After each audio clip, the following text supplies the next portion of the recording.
Alors la première étape du burn-out, vous avez un métier qui vous plaît, vous faites confiance à votre employeur.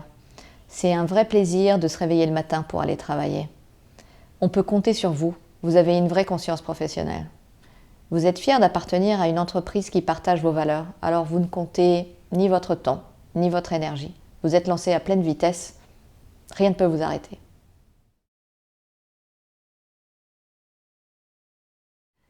Dans l'étape 2 du burn-out, vous tentez de maintenir une vitesse de croisière. Vous vous rendez compte que vous n'avez ni les moyens ni le temps de produire un vrai travail de qualité. C'est le début de la perte de confiance, de la culpabilité. Alors vous mettez les bouchées doubles. Quand vous sentez que vous n'êtes pas à la hauteur et que vous demandez de l'aide, on vous répond que vous devriez mieux gérer vos priorités. Alors vous êtes seul.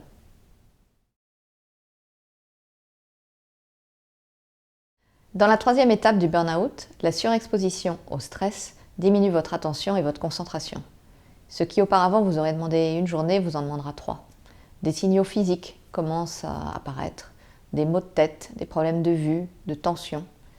À la maison, vous l'exprimez par de l'agacement, de l'irritabilité, de l'impatience. Vous êtes fatigué, mais vous n'arrivez pas à débrancher. Ça devient difficile de vous endormir.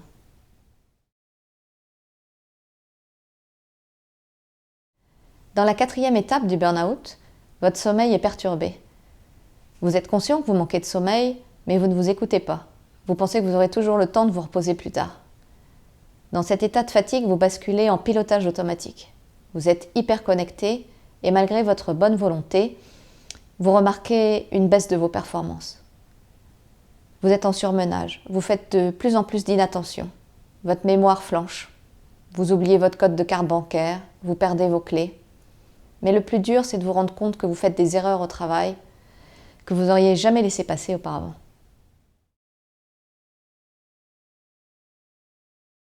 Alors la cinquième étape du burn-out, vous commencez à vous isoler. Vous sentez de moins en moins à l'aise avec vos collègues. C'est difficile d'échanger avec des gens qui, eux, tiennent le rythme. Alors, vous ne prenez plus de pause déjeuner, vous travaillez tard à la maison. Vous êtes toujours connecté, même en vacances. La vie de famille commence vraiment à être impactée. Vous réduisez vos loisirs pour économiser le peu d'énergie qui vous reste. Vous passez d'une émotion à l'autre. Vous n'avez plus aucune patience. Et vous culpabilisez parce que c'est votre entourage qui en pâtit.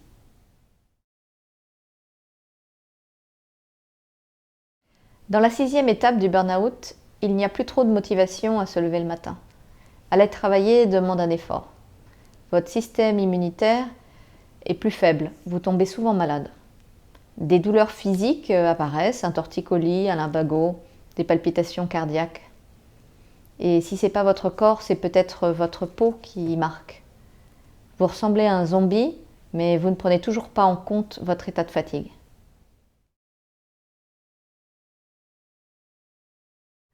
Dans la septième étape du burn-out, vous vous sentez de plus en plus seul. Vous avez mis de la distance avec vos collègues. Ils ne comprennent pas votre attitude, alors ils finissent par ne plus vous adresser la parole. Un climat de méfiance s'installe. Vous posez des journées de congé pour vous reposer. Vous êtes tenté de vous faire arrêter. Mais c'est impossible, parce que personne ne fera votre travail quand vous ne serez pas là.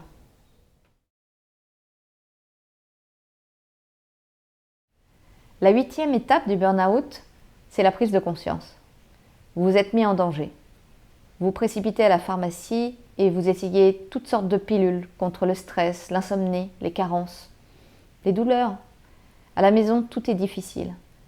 Les enfants, leurs devoirs, les tâches ménagères. L'alcool vous a peut-être aidé à décompresser. Vous êtes peut-être mis à fumer. Vous avez peut-être au bureau une boisson énergétique dans un tiroir au cas où. Vous n'arrivez plus à faire face à ce qu'on vous demande. Ce constat est effrayant, mais vous continuez à vous accrocher.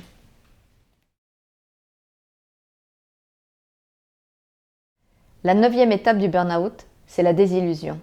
Vous n'avez plus de motivation. Votre travail n'a plus de sens. Vous cherchez à démissionner, mais démissionner, c'est perdre tous vos droits. Et puis, chercher un nouveau travail, ça prendrait beaucoup d'énergie. Et puis, tout le monde vous le dit. Prenez sur vous, adaptez-vous, il faut vous endurcir. Alors vous restez, parce que vous croyez que le problème, c'est vous.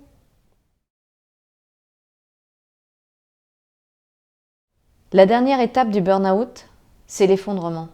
Un jour, c'est la goutte d'eau. Et comme vous n'êtes pas capable de dire stop, c'est votre corps qui se met en sécurité et qui ne répond plus à votre mental. Vous êtes envahi de culpabilité, vous ne supportez plus votre image. Dormir, c'est devenu votre unique besoin. Vous développez peut-être des idées noires. C'est parce que vous avez envie que tout s'arrête. Vous avez juste besoin de vous reposer.